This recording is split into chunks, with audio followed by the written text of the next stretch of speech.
Em nome de Jesus, amém, amém, amém. Aleluia. Aplauda ao Senhor Jesus. Amém. Glória a Deus. Tome sua Bíblia, por favor. Vamos meditar por um instante. 2 Coríntios, capítulo 6. Aleluia. 2 Coríntios, capítulo 6. 2 Coríntios, capítulo 6. Vamos ler o versículo 17 e o versículo 18. Quem encontrou diz amém. Ok. A palavra do Senhor diz: pelo que saí de vós do meio deles, e separai-vos, diz o Senhor, e não toqueis nada imundo, e eu vos receberei. E serei para vós um pai, e vós sereis para mim filhos e filhas, diz o Senhor Todo-Poderoso. Amém? Fecha os teus olhos. Pai, em nome de Jesus, que o Espírito Santo venha trazendo revelação da Tua palavra sobre nós. Que venha sobre nós entendimento que transforma. Que as nossas vidas e o nosso coração e a nossa mente agora esteja cativa à obediência da Tua palavra, Senhor. Abrimos o nosso coração, a nossa mente, para receber aquilo que vem da Tua parte nesta manhã. Em nome de Jesus, amém. Aleluia. Amados, é uma alegria poder estar de volta. Tivemos dois domingos que não estávamos aqui. Fomos recarregar as baterias, dar uma descansada de toda a batalha e que viemos nessa jornada. E é sempre importante fazer pequenas pausas para se renovar, renovar as forças. E tivemos um momento, alguns dias maravilhosos. Tive o prazer de conhecer a Namíbia, que é um país vizinho aqui a Angola, e foi uma experiência linda, Sempre que vamos, que viajamos, que conhecemos novos lugares, Deus abre o nosso entendimento, fala conosco, você muda a ambiência, muda aquilo que acontece com a sua vida também. E foi muito bom esse tempo de qualidade com a família, com outra família de amigos, sair de Nice, a gente estava juntos, e foi maravilhoso aquilo que Deus fez, porque Deus fala também no descanso, amém? Enquanto você descansa, Deus trabalha, não é verdade? Então, é importante que você tenha realmente momentos assim como esse. E enquanto estava nessa viagem, eu meditei muito na palavra, nos devocionais, e Deus trouxe um entendimento ao meu coração sobre paternidade. E é o que eu queria hoje compartilhar com a igreja, um pouco sobre paternidade, não é? Por que, pastor, falar de paternidade, Será que isso é mesmo importante para a minha vida? Será que isso faz sentido na minha família, na igreja, na sociedade como um todo? Será que faz sentido tudo isso, não é? E nós lemos aqui em 2 Coríntios, capítulo 6, versículo 17, que a palavra do Senhor diz: por isso saia do meio deles, apartai-vos, não é? Diz o Senhor, não toque naquilo que é imundo, e eu vos receberei. E a palavra do Senhor diz que todos aqueles que se apartam daquilo que é impuro são recebidos por Deus como, diga, Pai. Diga comigo essa palavra, Pai. São recebidos como Pai. E é engraçado que no versículo 18, quando ele diz: eu serei para vós Pai. Mas há uma condição para Deus ser pai de alguém. E a condição que é escrita está no versículo 16. Diga comigo, apartai-vos. Apartai-vos. E eu serei para vós como Pai. Não é? Serei para vós como Pai, diz o Senhor Deus Todo-Poderoso. É interessante notar que Deus em sua palavra se revela ao homem, de Gênesis a Apocalipse, como um pai. Deus em vários momentos se revela como um pai. Mas Deus é para mim, para você e para a humanidade, para todo mundo que está na terra, Deus é o Todo-Poderoso, o El Shaddai, o guerreiro nas batalhas, o vencedor invicto, o Rei dos Reis. E todo mundo diz: Deus é rei, Deus é pai, Deus é... Mas ninguém tem a dimensão e a experiência de ter Deus como Pai. Deus como Pai é diferente, Ele é meu Pai. Uma esposa é uma coisa. Eu dizer, eu tenho a minha esposa é outra coisa. Ok? Eu tenho um rei. E é outra coisa eu dizer, eu tenho o meu rei. Eu me aproprio daquela posição que está aquela pessoa. Então eu tenho a minha esposa. Não é a esposa, é a minha esposa. Eu tenho Deus como meu pai, não é só pai. Tem gente que diz, né? Deus é pai. Muita gente fala, Deus é pai. Mas as pessoas não têm entendimento de que Deus é o meu pai. Será que eu tenho essa experiência, essa compreensão de Deus como o meu pai? E aí nós estamos falando de coisas extremamente diferentes. A forma como nós interpretamos e temos uma revelação no nosso coração de Deus como pai vai fazer toda a diferença em como você vai viver na terra. Muita gente vive na terra respeitando Deus, sabendo que Deus é o Senhor, mas nunca se apropria do meu Senhor, do Deus como meu Senhor, o Deus como meu Pai. Imagina que um rei de algum país, ele tenha filhos, sim ou não? Sim, ele tenha filhos. Aqueles filhos sabem, de forma muito clara, que o rei é o pai deles. Aquele rei pode ser rei para toda a nação, mas para aqueles filhos, eles têm ele como o meu rei e o meu pai. É a revelação que muda a atitude do filho, que compreende que tem um Deus que é rei, mas que também é o meu pai. E é engraçado notar, por exemplo, quem tem a revelação de Deus como pai e quem não tem. E é muito simples. Muitas vezes a gente nota um irmão que não tem a revelação de Deus como pai quando ele começa a orar. A forma como ele ora, por exemplo. Há irmãos, há crentes, que quando vão orar só sabem orar de joelhos. E ele não ora em outra posição, porque a posição que ele quer é de joelhos para honrar o Deus, o rei dele. Nada contra orar de joelhos, nada contra. Mas o filho que tem o entendimento do pai, ele ora muitas vezes deitado no colo do pai. Porque ele sabe que ele tem um pai. Ele sabe que Deus é rei, Deus é o Todo-Poderoso, mas ele é o pai dele. A oração de um filho para o pai é aquela oração de liberdade que eu oro onde eu estiver. Eu estou dirigindo um carro, a conduzir, eu estou conversando com o meu pai. Porque quando eu tenho revelação de Deus como pai, as informalidades caem por terra. Você já viu algum filho ter formalidade com um pai? Me diga. Não há formalidade nenhuma de um filho com um pai, porque aquela relação é profunda. O sentimento de pertencimento, de ter Deus como um pai, é profundo. Então ele tem liberdade. Ele chega com liberdade, ele entra no quarto do pai com liberdade, ele se reclina no colo do pai com liberdade, ele brinca com o pai com liberdade. E muitas vezes nós estamos naquele espírito de religiosidade. Deus excelso, sublime, majestoso. Tu és o Senhor. Quando Deus quer ter você como um filho no colo do pai.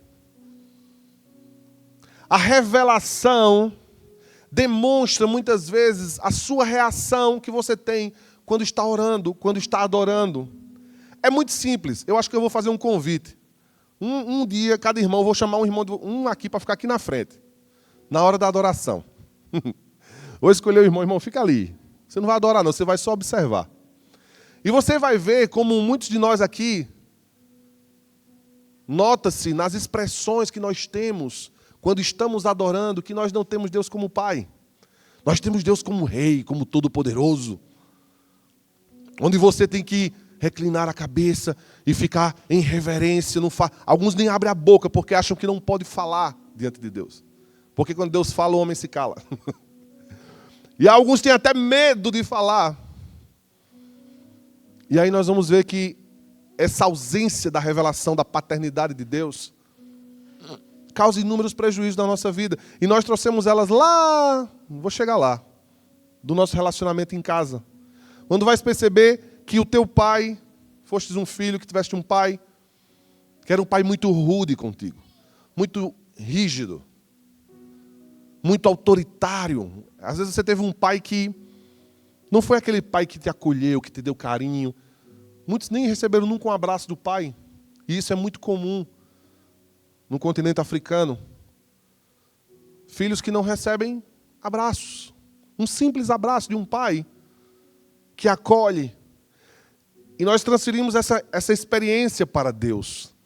E nos limitamos e somos penalizados. E começamos a ter atitudes e reações de pessoas que não refletem a identidade de filho que tem um pai. E isso te faz não experimentar daquilo que o teu pai, o Deus Todo-Poderoso, tem para a sua vida. E você vive uma vida muitas vezes limitadíssima, porque a tua experiência com o pai é extremamente superficial. Tu tens Deus como Deus. Vens para a igreja para adorar ao teu Deus, mas não vens para a igreja para abraçar o teu pai, para beijar o teu pai, para dizer, pai, eu te amo, para ser cuidado pelo teu pai. Muitos aqui já devem ter assistido filmes aí, séries, onde as pessoas que chegam diante do rei não podem olhar nos olhos do rei. Elas chegam e se prostram diante do rei. Sim ou não? E se olhar, pode morrer ali mesmo. Só que a palavra do Senhor diz que na nova aliança com Jesus, o véu do templo se rasgou de alto a baixo. Eu não preciso mais da formalidade para chegar diante de Deus. Porque pelo novo e vivo caminho eu posso adentrar o Santo dos Santos e posso correr para os braços do Pai, como um filho tem a liberdade de correr para os braços do Pai. Eu e você temos a liberdade, o livre acesso, o passe que te dá direito de entrar qualquer hora, qualquer instante, qualquer minuto. Eu não preciso entrar na presença de Deus somente quando eu estou na igreja adorando com os irmãos. Eu posso entrar na presença do meu Pai em toda hora, em todo instante, nas madrugadas, enquanto eu dirijo, enquanto eu corro, enquanto eu faço uma atividade física. Enquanto eu estou no meu trabalho. Pastor, enquanto eu estou no meu trabalho, eu posso entrar no Santo dos Santos, na presença do meu Pai. Você pode entrar.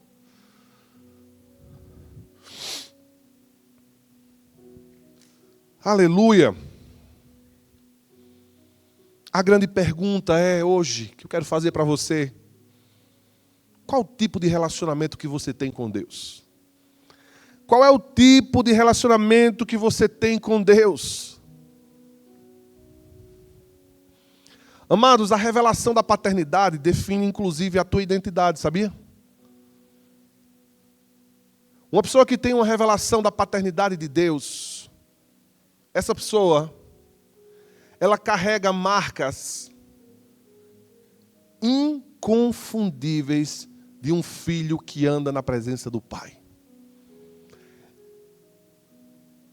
Ele não se mistura. A água não se mistura com o vinho. E quando eu estou e tenho essa revelação profunda dessa paternidade de Deus,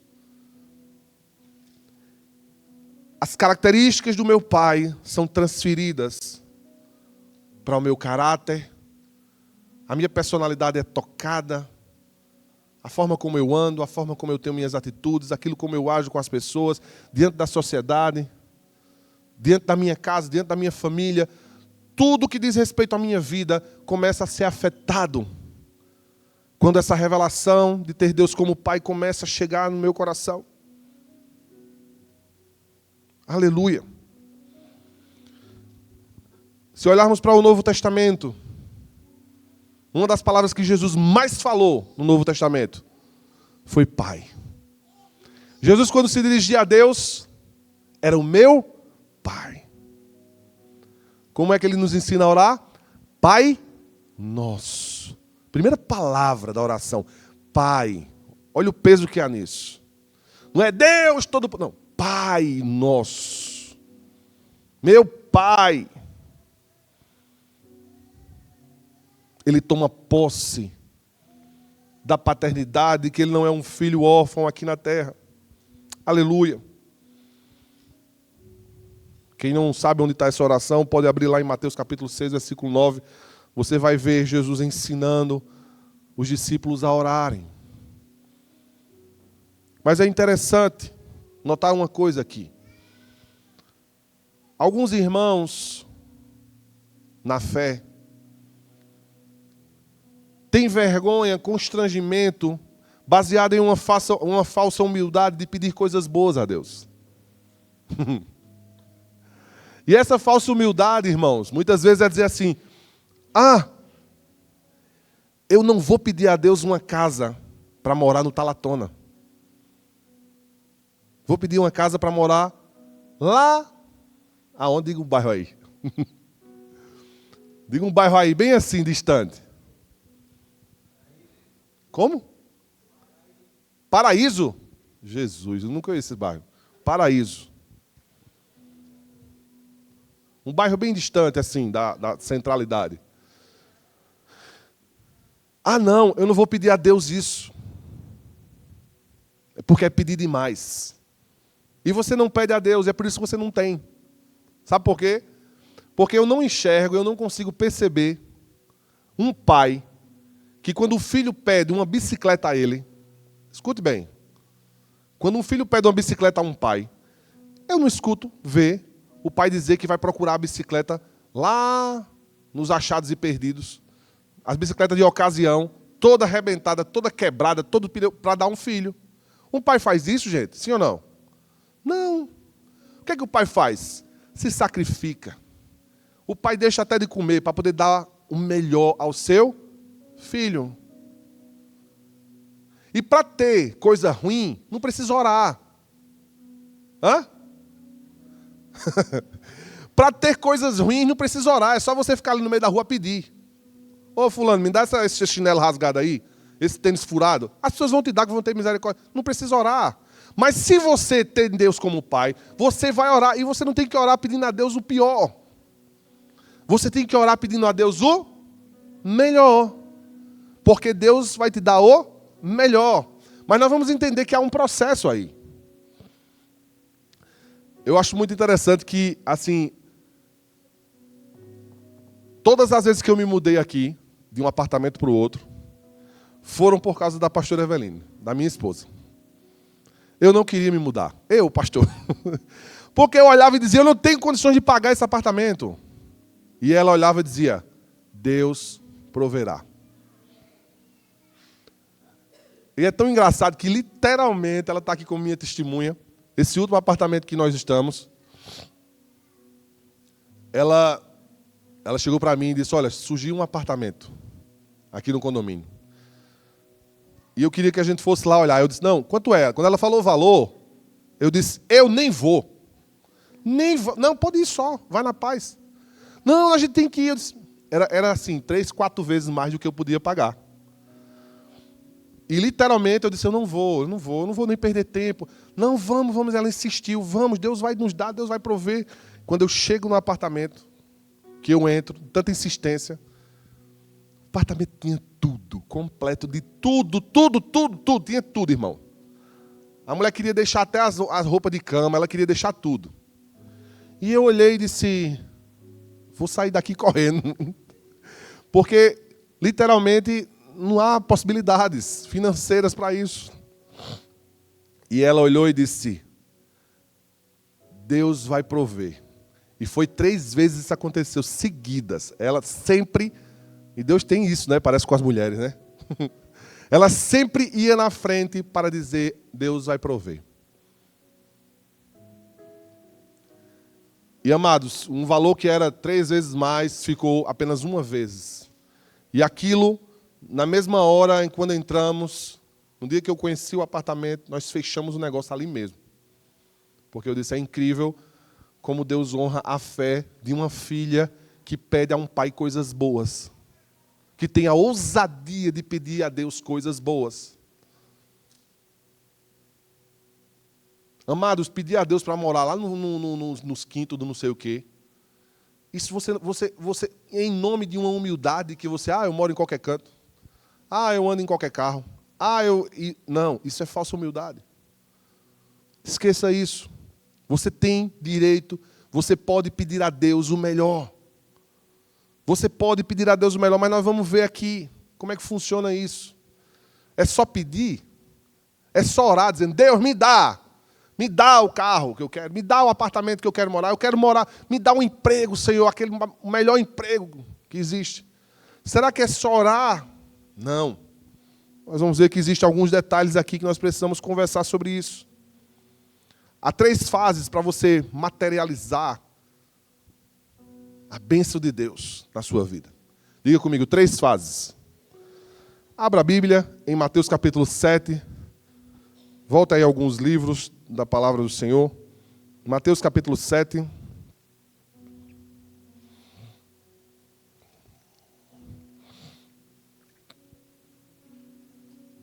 Mateus capítulo 7, versículo 7.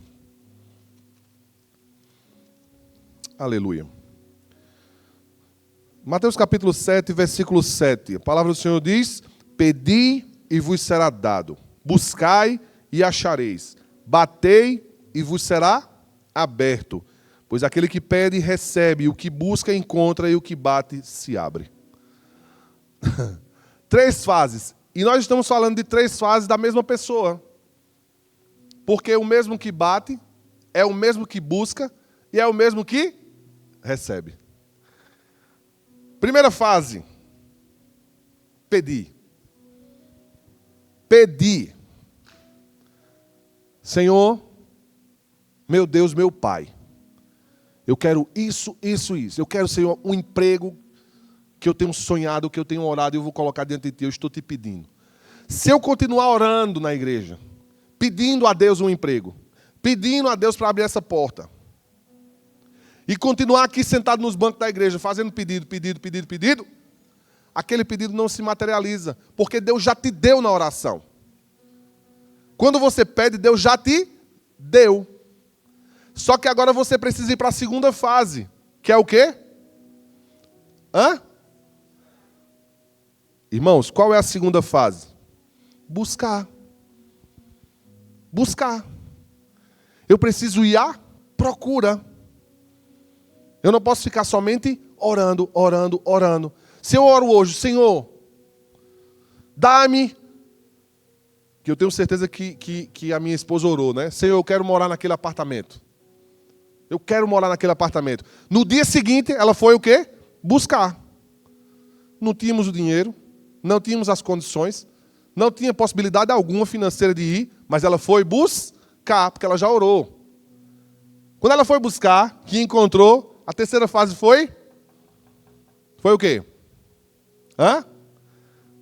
Foi o quê, irmão? Bater, diga bater. Foi bater na porta, com ousadia, com intrepidez.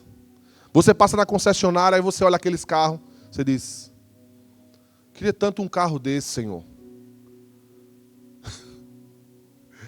Deus, eu queria tanto um carro desse.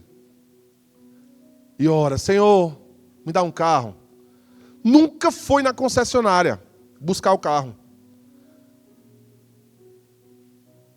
Não, pastor, eu não tenho dinheiro. Meu irmão, mas você tem que ir. Eu não sei se você está entendendo, o princípio da fé é outro. Você tem que ir, olhar o carro, tocar no carro, pôr a mão no carro, sentar, fazer o test drive e dizer, esse carro vai ser meu agora, em nome de Jesus. Vai buscar, não fica só pedindo, vai buscar. Depois que buscar, vai lá no vendedor, bater nele e dizer, e aí, como é que faz para a gente pagar esse carro? O carro nem era para ser financiado, ele vai dizer, não, para você, eu gostei de ti. Vamos ajeitar aqui, a gente vai arrumar um jeito de você pagar esse carro. Nós oramos tanto por coisas que queremos. A moça tem 45 anos, está orando pelo marido, pelo namorado. Tem 45 anos que ela está solteira na igreja. Não encontra ninguém. Essa moça só faz orar, não busca, não bate na porta. não faz amizade, não tem relacionamento, fica isolada, não conhece ninguém da igreja, senta na igreja só orando, Senhor, me dá um marido, me dá um marido, me dá um marido, me dá um marido. Quando é para conhecer as pessoas, fazer amizade com os irmãos da igreja, toda fechada, toda esquisita, toda estranha, não consegue se relacionar, não vai ter, vai viver assim. Vai ficar o resto da vida solteira. Quando eu orei, pedindo a Deus uma esposa, depois de orar, eu fui para o ataque, irmão. Cheio. Parti para cima, pode aplaudir a Jesus, é assim.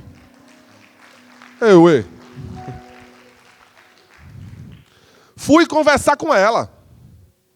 Porque se eu ficar só orando, é linda demais. Ô Senhor, aquela mulher tão linda, me dá, Senhor Jesus, essa mulher para ser minha esposa, mãe dos meus filhos, Senhor. Imagina se eu ficar só orando. Deus já me deu, mas veio outro gatuno e roubou. Foi lá mais rápido do que eu. Porque o gatuno veio e agiu, fez o que eu não fiz, fiquei feito um besta só orando. Só pedindo, pedindo, pedindo. Quando Deus diz que você tem que buscar, que você tem que pedir, mas você tem que buscar, que você tem que bater a porta. Há coisas que Deus nos deu ainda, não te deu, porque você fica só nessa ladainha. E é uma oração que nunca tem fim, que nunca é respondida. Por acaso Deus é mudo, é? Surdo, aliás? Por acaso Deus é surdo, não escuta a oração do seu povo? Por acaso Deus não está entendendo que você tem uma necessidade, mas você não se mexe? E amados, a fé sem ação, sem obras, ela é o quê? Morta. Tem um bando de crente que vive tudo uma vida miserável, que não tem nada, que não sai do canto, porque não agem, não vivem a atitude da fé. Não tem a ação da fé que ele professa, que ele canta todos os dias, que ele profetiza, que ele pula, que ele ora em línguas na igreja. Mas as coisas não andam na vida dele. As coisas não fluem, não acontecem. Porque aquele irmão, infelizmente, ele só sabe pedir. E aqui nesse versículo nós vemos que aquele que pede é o mesmo que busca e é o mesmo que bate a porta. Está falando de uma pessoa, irmão, é um único. Não tem aqueles que vão pedir, que vão orar, aqueles outros que vão buscar e aqueles outros que vão bater a porta, não. É a mesma pessoa. Sou eu e você que ora.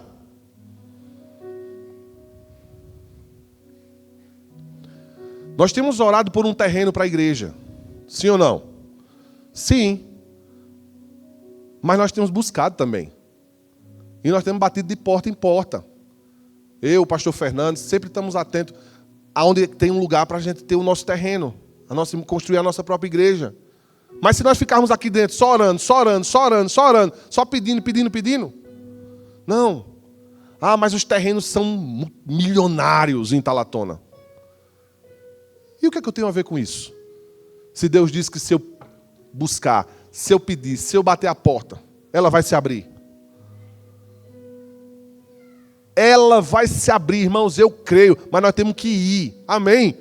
Nós temos que bater a porta, temos que procurar as pessoas, quem é o dono desse terreno, quem é a pessoa, vamos sentar, vamos conversar, vamos negociar, eu não posso ficar só orando.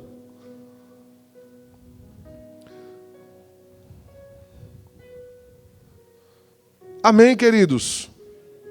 Quantas coisas você pediu a Deus, Deus te deu, mas foi outro lado e foi buscar mais rápido que você. Você acordou 11 horas da manhã pedindo a Deus um emprego. Aí acordou 11 horas da manhã, 12. Sabe o que aconteceu? Teve um outro irmão que também foi muito mais rápido que você. Acordou de 7 da manhã e foi atrás de um emprego. E conseguiu teu. O que era para ser teu, foi para a mão de outra pessoa. O que era para ser teu, que Deus já tinha te dado, foi direcionado para outra pessoa. Porque você dormiu. E aqui em Angola diz, camarão que dorme... eu já sou quase angolano, vão brincando comigo. Camarão que dorme, a onda leva. E tem um bué de crente assim sendo levado, olha, para todo lado. Porque estão a dormir.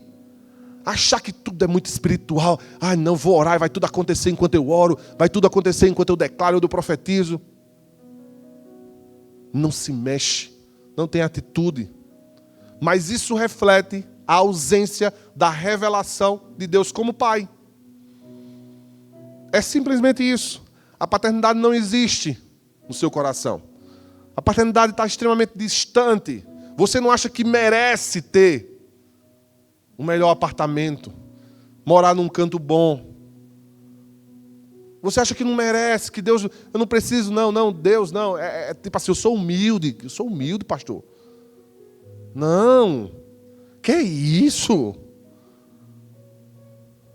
Falsa humildade. A paternidade define sua identidade. E quem não tem identidade, não tem caráter. Quem não tem identidade não tem caráter. É aquela pessoa que é levada. É levada para qualquer coisa. Qualquer coisa desnorteia ela. Ela está aqui na igreja. Quando está lá no mundo. Quando está lá na roda dos amigos do mundo. É outra pessoa.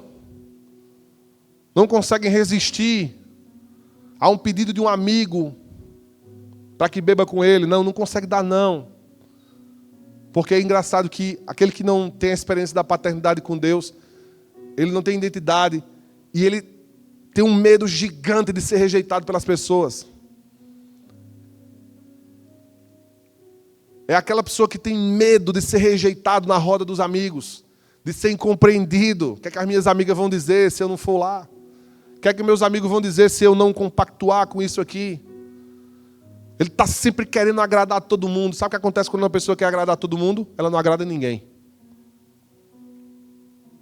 Triste do ser humano que quer agradar todo mundo.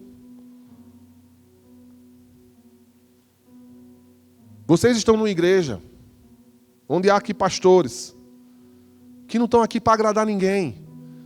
Nós não temos discurso aqui para agradar seu ninguém. Se você vier para essa igreja para ouvir algo que você quer, é melhor você procurar outro lugar. Porque se eu subir nesse púlpito para pregar algo, para ensinar algo, somente para agradar o seu ego, e você ficar com raiva de mim porque você não gosta de mim, há pessoas que não gostam de mim. E está tudo bem, o problema é seu que não gosta de mim. Eu preciso agradar a Deus, o meu chamado, que Deus me chamou para ser e fazer e falar. Vocês acham mesmo que todo mundo achava João Batista, aquele que chamava todo mundo de raças, de cobras venenosas, de víboras? Vocês acham que a turma gostava daquele cara? Dava like para ele nas redes sociais? Hã? Será que ele tinha muitos likes nas redes sociais, João Batista, se fosse nos dias de hoje? Eu acho que ele era o primeiro a ser cancelado. Banido, o próprio Instagram ia cancelar a conta dele. Aquele que é enviado do Senhor para preparar o caminho do Senhor. Arrependam-se. Esse discurso muitas vezes incomoda. Porque ninguém quer ser confrontado, ninguém quer ser mexido, ninguém quer mexer nas coisinhas que você anda guardada no seu coração, escondida. Então a pessoa que não tem a paternidade de Deus... Amados, tem uma coisa que eu sou e tenho, é a revelação que Deus é meu Pai. Eu sei muito bem quem eu sou. Então o meu discurso não vai mudar. Porque eu tenho que agradar a plateia. Porque eu tenho que agradar aqueles que são primiciantes, aqueles que são dizimistas. Se um primiciante vai primiciar na minha vida como pastor, no dia que ele pedir para eu não falar determinadas coisas, eu mando ele cancelar, eu devolvo a primícia dele imediatamente. Pode ser 2, 3, 10, 100 milhões. Eu não posso desagradar a Deus por causa de A, B, C, que não gosta, que não fala isso, não fala aquilo. Pastor é demais, pastor é muito assim, duro, não sei. Não. Pecado é pecado. Santidade é santidade. Não há meio termo entre o pecado e a santidade. Não tenho como ficar com um pé aqui na santidade e um pé aqui no pecado. Eu não tenho como. E esse não é o evangelho que nós pregamos. Eu conversava com alguém essa semana, acho que passada, e eu dizia, o evangelho que nós pregamos é um evangelho que arranca-te pedaços, é o evangelho da porta estreita, que para passar por ela você vai ter que deixar coisas, renunciar a si todos os dias, dizer não ao pecado. E isso é uma revelação que você tem no seu coração, que forma a sua identidade, e ninguém, absolutamente ninguém, consegue tirar isso de você. Ah, o mundo está muito moderno, pastor. Pelo amor de Deus, as coisas mudaram. O pastor parece que é dos anos de 1930. Queridos, o mundo pode estar moderno como for, mas a Bíblia continua sendo a Bíblia, de Gênesis a Apocalipse. Deus continua sendo o mesmo. Deus não mudou. Deus não mudou. E tem uma coisa. Tenho uma notícia para lhe dizer. Deus não vai mudar. Por causa do seu jeitinho, porque você quer dar um jeito em Deus. Tem irmão que quer enrolar Deus. Tem gente que quer dar uma, sabe assim, dizer assim, não, quase que convencer Deus para que Deus aceite a tua maneira de viver. E eu quero te dar a triste notícia que Deus não vai mudar. Deus não vai mudar. Ele é o mesmo ontem, hoje e para sempre vai ser. Deus não é homem para que minta e nem filho do homem para que se arrependa daquilo que falou. E o que Deus nos instrui em sua palavra está escrito para a nossa instrução. Quem tem identidade de filho que revela a paternidade de Deus não tem medo de ser rejeitado por ninguém. Não tem medo de perder amizades. Há pessoas que precisam perder e deixar amigos. Há pessoas que vão só passar na nossa vida. E tem pessoas que têm medo de perder o amigo. Aí para não perder o amigo, faz de tudo com ele. Aceita qualquer coisa. Muitas vezes você vai ter que dizer não ao seu amigo. Vai ter que dar um não na cara dele. Para agradar a quem? A Deus. Para agradar a Deus eu vou ter que dizer não. Eu não posso querer agradar os amigos da igreja e os do mundo ao mesmo tempo. Não há hipóteses. Não há hipóteses. O crente que não tem identidade, ele é influenciável. Em qualquer lugar que ele chega. É o crente chuchu. O chuchu, quando você põe ele dentro da sopa, preste atenção as mulheres que cozinham. Os homens também, alguns homens aqui cozinham. Cadê os homens que cozinham, faz alguma coisa? Só um ovo, né, irmão? Um ovo, né? Todos os irmãos sabem, quando você põe um chuchu dentro da sopa, o que acontece? O chuchu ele pega o gosto de tudo. Ele pega o gosto de tudo que tiver dentro da sopa. Mas Deus está à procura dos crentes pimentão. Sabe quais são os crentes pimentão? É aquele que não pega gosto de nada, mas ele põe gosto nas coisas. O pimentão, quando você joga dentro de uma sopa, ele contamina a sopa toda. Você só sente gosto de pimentão. Não é ou não é? Eu estou à procura dos crentes pimentão que vão entrar na universidade dizendo, eu sou quem a Bíblia diz que eu sou. Amém. Eu tenho orado por uma geração de crente pimentão. Porque desse chuchu eu não aguento mais, sério. Chuchu eu não aguento mais. Aquele irmão, ninguém sabe o que ele é. Ele é uma coisa indefinida. Porque ele é tipo um camaleão. Onde ele está, ele se adapta, né? Ele vira a cor do ambiente. Está tocando aqui música de adoração, ele erga a mão. Está tocando kuduro, ele quebra tudo no kuduro. Eu não consigo perceber esses crentes chuchu. Ô irmão, ou você é ou não é. Não deixe acabar esse ano sem você tomar uma decisão na sua vida. De ter uma identidade revelada por Deus no seu coração. Sabendo quem você é. Se defina. Abra sua Bíblia em Tiago, capítulo 1. Passe aí algumas folhas. Você vai encontrar Tiago, capítulo 1, versículo 27.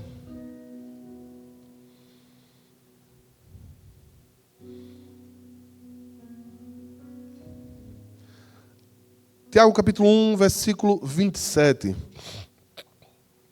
A religião pura e sem mácula. Isso aqui é forte, hein? Isso aqui é forte, nós vamos ouvir. A religião pura e sem mácula que o nosso Deus e Pai aceita é esta: cuidar dos órfãos e das viúvas nas suas dificuldades, manter-se incontaminados pelo mundo. Agora preste atenção aqui numa coisa. Escute bem. O que é um órfão?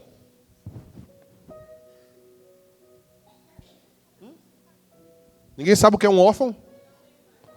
É um filho ou uma filha que o quê? que não tem pai. Ok. O que é uma viúva? É uma mulher que não tem marido. Mas o marido é o mesmo pai, sim ou não? Nós estamos falando da mesma pessoa. O órfão não tem pai, porque o pai morreu. A viúva ficou sem o marido, que é o pai também. Ok? Qual é a religião, como diz aqui em Tiago, capítulo 1, versículo 27? Qual é a religião pura e sem mácula? É a religião que o nosso Deus e Pai aceita, é esta: cuidar dos órfãos e das viúvas. Sabe o que é que Deus quer em mim e de você? Escute bem agora, em nome de Jesus. Deus quer que você revele a paternidade na terra. Deus quer que eu e você manifestemos a paternidade de Deus na terra. Isso é evangelho. Quando eu tenho um encontro com Jesus, eu começo a manifestar a paternidade de Deus de forma natural. Eu vou manifestar a paternidade de Deus para os meus vizinhos, para alguém que está necessitado. Eu vou manifestar a paternidade de Deus para um órfão, uma viúva. Porque o grande problema da terra, escute bem, o grande problema da terra é a ausência de paternidade. Eu estou falando o maior problema de todos, dos seres humanos, se chama ausência de paternidade. Todo mundo, toda gente sente a ausência da paternidade. Pastor, me explique melhor isso. Quero entender. Está quase entrando, vamos lá. Você vai entrar no seu coração isso. Deus é Pai e quer que nós representemos a sua paternidade na terra. Essa manifestação da paternidade que vai fluir da minha vida e da sua vida, ela parte de uma experiência que eu tenho com Deus. Quando eu tenho uma experiência com Deus como o meu Pai, eu manifesto na terra, em tudo aquilo que eu faço, a paternidade. E a paternidade não é só para homens, mas para mulheres também. Há mulheres que manifestam paternidade de Deus em tudo que fazem.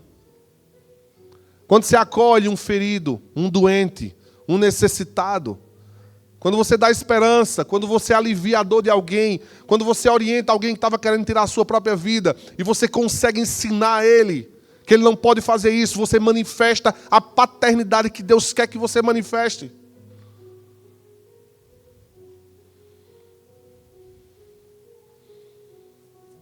O mundo precisa de paternidade. Uma pessoa que chega dentro da igreja precisa ver a paternidade dentro da igreja.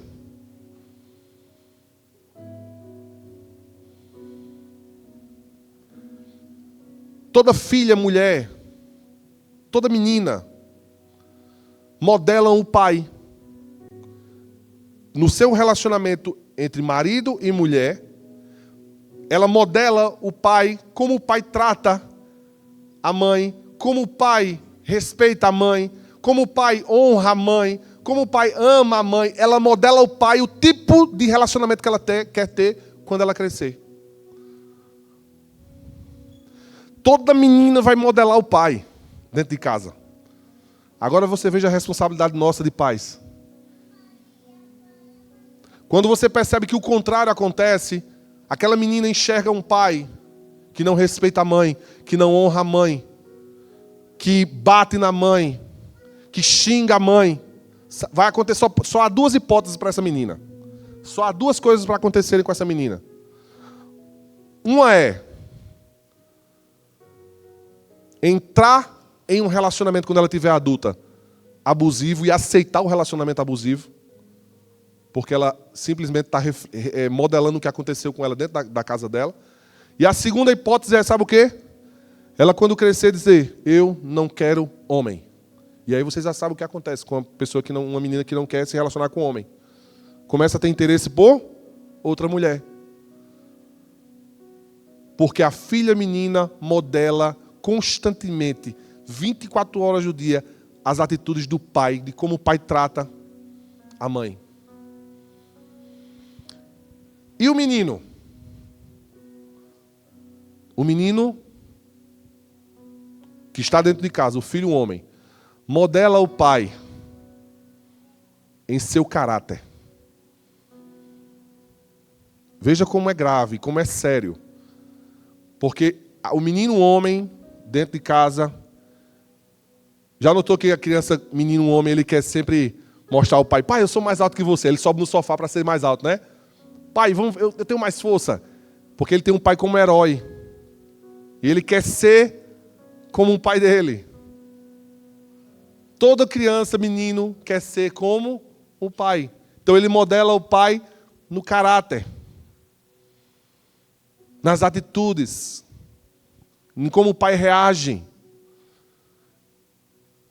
E aí, a nossa paternidade em casa vai produzir demônios ou anjos. Vai produzir meninos, homens de Deus, príncipes que vão cuidar das suas esposas, que vão amar, que vão honrar, que vão respeitar as mulheres na sociedade. Ou vão reproduzir, literalmente, demônios que vão desonrar mulheres, que vão querer fazer tudo, vão querer quebrar tudo, não vão amar. É aqueles rapazes que a gente olha hoje na nossa geração. Tipo, sempre digo, né? Eles são os snipers, atiradores de elite. Fica com todas as meninas o tempo todo, com várias, para poder testar qual que é a melhor. Não tem respeito, defrauda uma, defrauda a outra, não quer nem saber se aquela menina tira a virgindade de uma moça de família, vai lá, tira, não está nem aí, vai para a próxima. E sai destruindo de todas as formas. Por quê? Porque aquele menino refletiu o quê? Ele modelou o pai que tinha dentro de casa. Um pai que não amava a esposa, um pai que não honrava a esposa. E isso traz sérios prejuízos. Então, amados, olhe para dentro da sua própria vida, para o seu próprio coração, para a sua própria casa. Será que você está sendo um exemplo para que seus filhos te modelem? Será?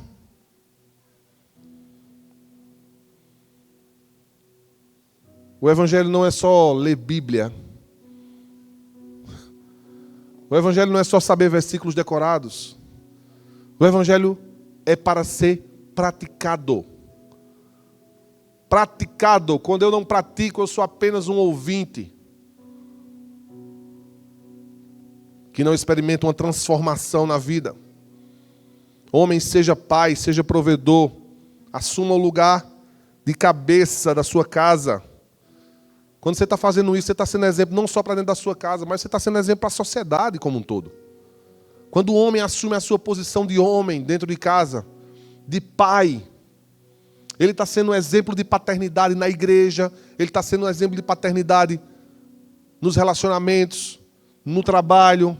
A sociedade como um todo precisa de homens que manifestem a paternidade de Deus. A sociedade clama por isso. Cada dia mais se perde o princípio de paternidade. E nós estamos aqui como igreja para resgatar esse princípio. Resgatar esse princípio. Quando você olha para um filho rebelde, sabe por que você vê tanta criança rebelde, tanta adolescente rebelde? E nós nunca vimos na nossa geração tanto menino ruim, tanta gente ruim. Se junta assim, tipo 30 adolescentes, estou falando daqui da igreja não, tá? Mas junta 30 adolescentes assim rebelde, é quase tipo Ramais, prontos a explodirem tudo, de nível de rebelião. Mas sabe o que é a rebelião? É só um menino, é só aquela moça, aquele rapaz chamando a atenção. Porque na verdade no fundo ele queria a atenção do pai que não teve. No fundo ele queria a atenção da mãe. No fundo ele queria a presença do pai. Mas o pai estava cheio de trabalho, cheio de coisas na vida, não deu atenção nenhuma àquele menino. E ele está só, todo rebelde está chamando a atenção. Nunca notaram isso? ele tá tomando atitudes, por exemplo, vou começar a usar drogas. Sabe por quê? Porque meu pai me deixou assim, abandonado. Minha mãe me deixou assim. Eu não tive paternidade dentro de casa. Então eu vou mesmo experimentar tudo que tem aí no mundo. Sabe quem é que vai curar essa enfermidade crônica da sociedade? A igreja. Aqui há, dado por Deus, a unção, a habilidade sobrenatural de curar a sociedade, de curar essa ausência de paternidade. Deus deu a essa igreja, a minha igreja, a sua igreja. Deus deu a igreja de Jesus na terra. Os pastores da igreja precisam ser pais. Por que algumas pessoas nos perguntam, pastor, pode uma mulher liderar uma igreja como pastora? Não há pecado nisso. Mas não é o ideal. Porque a igreja é um modelo de família. A igreja expressa um modelo familiar. E quando tem uma mulher a liderar um ministério, ou então só um homem, por exemplo, não é bom, não é saudável, não é salutar. A igreja manifesta esse modelo de família. Agora, há jovens, por exemplo, crianças que perderam seus pais. E eu quero aqui abrir um parênteses. Incentive um filho que não tem mais o pai a modelar seu pastor. Ele vai ter que modelar alguém. Ou ele vai modelar um tio ruim, alguém da família. E se você for uma mãe sábia, uma mulher sábia, você vai incentivar essa criança a modelar seus pastores. Dizer, meu filho, olhe para o apóstolo Itamar, veja nele um homem de Deus, respeite, o honre, aprenda com ele, se aproxime do pastor Fernando. Já que você não tem pai, meu filho, porque infelizmente existem crianças órfãos de pais vivos também, sim ou não? E assim, há pais que literalmente deixaram abandonar os seus filhos. Mas eu quero dizer que nessa igreja você tem pastores que são exemplos de pai, que você pode pôr seu filho para modelar aqui. Amém, queridos? Incentive as crianças. Incentive seu mais novo. Olhem para o pastor dessa igreja. Modele ele. A mulher precisa ajudar o marido a estar na posição de paternidade. Vocês achavam, mulheres, que eu não ia chegar em vocês, né? Elas precisam ajudar o marido a estarem na posição de paternidade dentro de casa para curar a família. Muitas vezes, o homem até quer ser pai. O homem até quer manifestar a paternidade, mas a mulher não deixa, a infeliz. A molestada não deixa. Desonra o marido. Ela não ajuda a pôr o marido na posição de pai. Mulher, você que está me ouvindo aqui, não roube a posição do seu marido dentro de casa. Não roube, não desonre, não desautorize ordens do marido para um filho.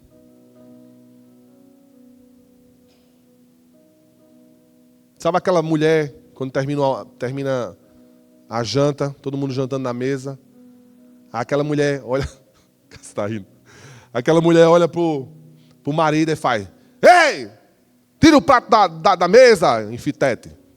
Você está desonrando seu marido na frente dos seus filhos. Você não pode tratar seu marido como você trata seus filhos. Você diz com o menino, né? Você manda o menino tirar os pratos, né? Mas a mulher não pode. Isso é um comportamento de desonra.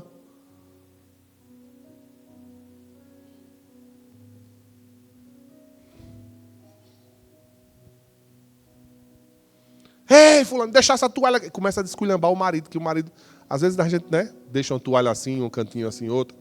Joga, esquece, põe em cima do coiso. Às vezes tira o sapato quando chega em casa, o tênis, aí pega as meias e faz. Está errado? Sim. Mas chama aquele homem num cantinho reservado, diz assim, ô abençoado de Jesus.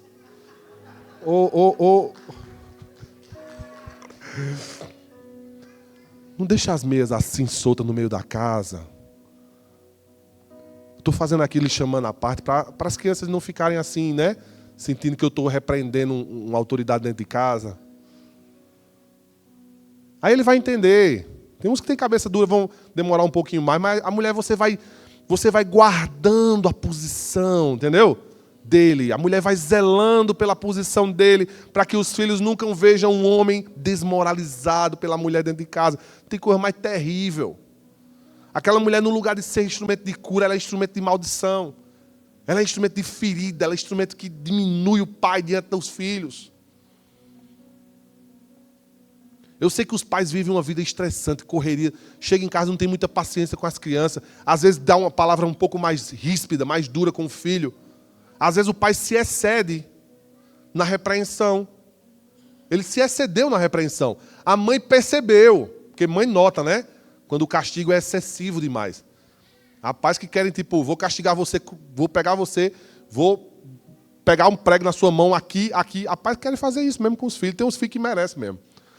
Porque a mãe é mais ponderada. Não, peraí, o castigo não tem que ser tão... Mas a mãe também não pode, na frente do menino, começar a dizer, não, ele não vai não. Ele não vai ficar aí, esse castigo não vai ser assim não. Aí o menino olha para o pai, a mãe manda... É igual o irmão que foi expulsar o demônio. Aí tinha 2 irmãos ministrando. Aí um expulsava e o outro amarrava. Um expulsava o demônio e o outro amarrava. O demônio olhou assim e disse, vocês têm que decidir. Ou vocês me liberam, ou vocês me amarram. Há demônios que ficam confusos com os 2 irmãos de autoridade. Um manda amarrar e o outro manda sair. Como é que o amarrado vai sair? Como é que o que vai sair vai ficar amarrado? Eu não estou entendendo. Aí a mãe diz, está de castigo? Não, o pai diz, está de castigo. A mãe diz, não está. Aí o pai diz, você está 1 semana sem usar o celular. Aí a mãe diz, no primeiro dia, no segundo dia, a mãe entrega o telefone ao menino.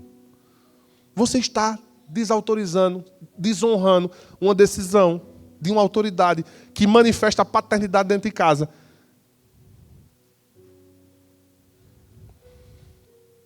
Mulher que trata seu marido como se fosse uma criança, como se fosse o filho dela. Ela desonra, roubando a paternidade desse homem perante seus filhos. A mulher sábia edifica o seu lar. Diz assim a Bíblia ou não? Sim ou não, irmãos? A mulher sábia edifica o seu lar. Ensine seu filho a honrar o seu marido. Porque quando você desonra seu marido, aquele filho está lhe modelando e está dizendo, eu também vou desonrar meu pai. Então, mulher, ensine seu filho a honrar o seu marido. O que é que realmente precisamos? Sabe o que é que a sociedade precisa? Famílias curadas, com as posições muito bem definidas dentro de casa. Com a paternidade estabelecida. Uma paternidade estabelecida torna essa família exemplo de transformação para a sociedade. Nós queremos crescer a igreja, sim. Mas nós queremos crescer a igreja com famílias fortes, com famílias estruturadas, que entendem suas posições. E para terminar, eu queria só dar um conselho, vamos assim, um conselho. Mulher, não assuma o sacerdócio do seu marido dentro de casa. Sempre é a mulher que tem que orar. E os homens não oram não, é? Sempre é a mulher que tem que exercer o ofício de oração dentro de casa. Menina adoeceu. Aí o pai faz. Sua mãe vai orar por você. Chega na mesa, na hora de jantar, de fazer as refeições, é sempre a mulher que ora. Chega numa reunião familiar, minha mulher vai orar. Chega numa reunião de confraternização da empresa, põe a mulher para orar. Mulher, você não pode assumir o sacerdócio dentro da sua casa. O marido precisa assumir o sacerdócio, a posição dele, a posição de oração, a posição de entrega, a posição de sacrifício, a posição de honra, a posição de autoridade profética dentro do lar. Com isso eu não estou dizendo que as mulheres não devam orar, não é isso. Mas quando você estabelece um princípio, você sabe que é importante que o homem assuma um sacerdócio ministerial dentro de casa. É ele quem chama a turma. Vamos fazer devocional. Vamos, é o homem que tem que chamar. Literalmente, há algumas mulheres que estão arrastando os homens assim, olha, espiritualmente falando. Sabe uma mala que não tem alça? Tenta carregar uma mala sem alça, pesando 30 quilos para você ver como é ruim. Você não tem jeito para pegar, você pega de um jeito, ela pesa de todo jeito. É um esforço. Há mulheres que estão carregando os homens espiritualmente falando. Quando deveria ser o contrário, é o homem quem é a plataforma de sustentação espiritual da casa. É o homem quem dá base. É a paternidade do homem que se envolve naquelas funções de incentivo aos filhos. Incentivo à oração. Quando você faz isso, eles começam a modelar. No dia que você esquecer de orar, o seu mesmo filho vai dizer: ei, tira o frango da boca. Vamos orar primeiro. Papai não ensinou isso? Eita, filho, é mesmo. Quem nunca esqueceu uma oração na mesa que atira a primeira pedra? Eu já esqueci. Na correria, tenho que comer e sair. Quantas vezes você já esqueceu? Ou é só eu que esqueço? Não seja hipócrita. Hã? E quem nunca pecou, que atira a primeira pedra. Mas se você tiver, presta atenção, se você tiver as posições bem definidas, o teu próprio filho vai te chamar a atenção. Vai dizer: ei, pai, o seu pai não ensinou que não pode mentir? Papai não ensinou que não pode mentir? Aí o pai olha assim: eita, é mesmo, meu filho. Papai ensinou a vida toda que não pode mentir. Aí o filho pega o pai mentindo. Eu tenho que ter muito cuidado com o que eu prometo a Daniel, meu filho mais velho. Porque se eu prometer e eu não cumprir, ele já vem com um jogo bíblico assim para cima de mim. Tipo: pai, Deus não se agrada disso. Deus não se agrada de promessas que não são cumpridas. O papai prometeu que vamos ter piscina hoje à tarde e o papai não quer entrar na piscina, mas por quê? Hã? Então eu agora, quando vou prometer, eu já vou a promessa já pondo algumas reticências, né? Algumas cláusulas abaixo assim.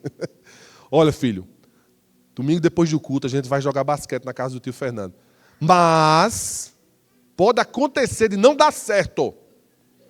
Pode acontecer. E por favor, meu filho, olha, se acontecer o tio Fernando não poder, ou a quadra está cheia d'água, ninguém pode jogar. Então o papai já está dizendo: a gente vai, nós vamos, mas pode acontecer de não dar certo. Então se não der certo, não fique chateado. Ah, tá bom. Aí ele agora, eu já entendi como é que eu tenho que me comunicar com ele. Porque os imprevistos da vida acontecem, sim ou não? É normal, às vezes, a gente planejar uma coisa e não dá certo. Mas a criança, ela só quer o que você disse que ia fazer. Então eu tenho que ter cuidado com o que eu falo, com o que digo, com o que sai da minha boca. Você que é pai, você que é mãe, assuma a paternidade da sua casa.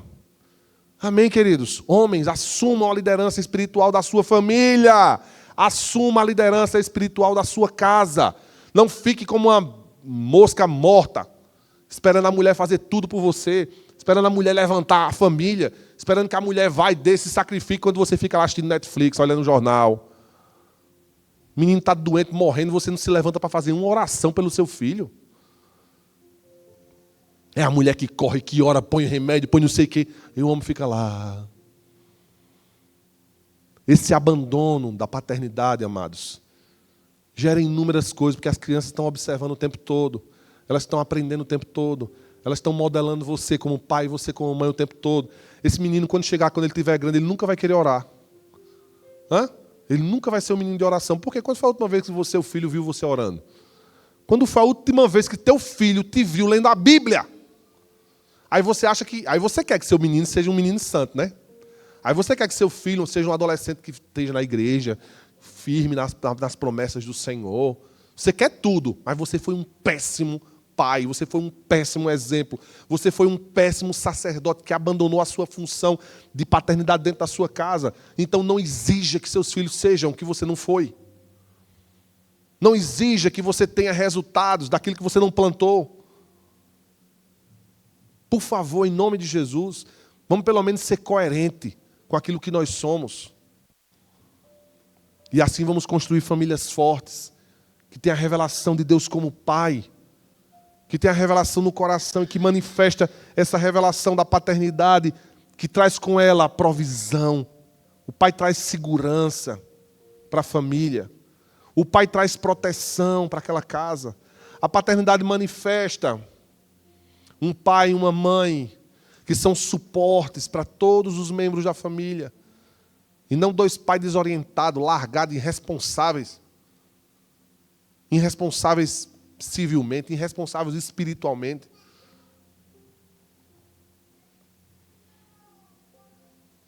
Vamos ficar de pé e vamos orar, irmãos. Quero te convidar